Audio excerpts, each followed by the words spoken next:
લાઇબ્રેરીમાંથી વિદ્યાર્થીનો photo હટાવવા મુદ્દે કાર્યવાહી થઈ છે. અનુસૂચિત જાતિના વિદ્યાર્થીનો ફોટો હટાવનારા વિરુદ્ધ ફરિયાદ નોંધાઈ છે. પૂર્વાદેવસિંહ જાડેજા, મયુરસિંહ જાડેજા અને સિક્યુરિટી ગાર્ડ વિરુદ્ધ ગુનો દાખલ થયો છે.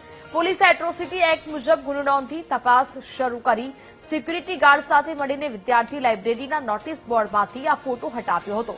ગુજરાતમાં ટોપ કરનારા વિદ્યાર્થીનો લાઇબ્રેરીમાં ફોટો છે તે હટાવવામાં આવ્યો. ફોટો હટાવવાની ઘટના સીસીટીવી કેમેરામાં કેદ થઈ છે, જેને આધારે એટ્રોસિટીની ફરિયાદ નોંધવામાં આવી છે.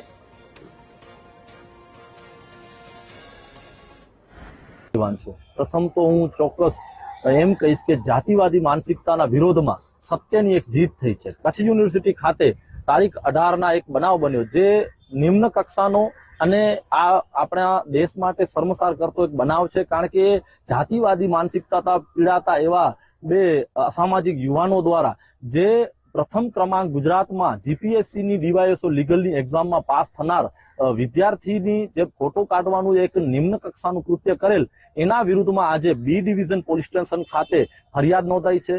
એટ્રોસિટી એક્ટ તહેતના ગુના હેઠળ ફરિયાદ નોંધાઈ છે. આ મુદ્દે હું ચોક્કસપણે પશ્ચિમ કચ્છ પોલીસ અધિક્ષક શ્રી અને પશ્ચિમ કચ્છ પોલીસનો આભાર વ્યક્ત કરું છું. સાથે સાથે કચ્છ યુનિવર્સિટીના વાઇસ ચાન્સલર સાહેબશ્રીનો પણ આભાર વ્યક્ત કરું છું. એમણે પણ અહેવાલ તૈયાર કરી અને આ ફરિયાદની ગંભીરતાને ધ્યાનમાં લીધું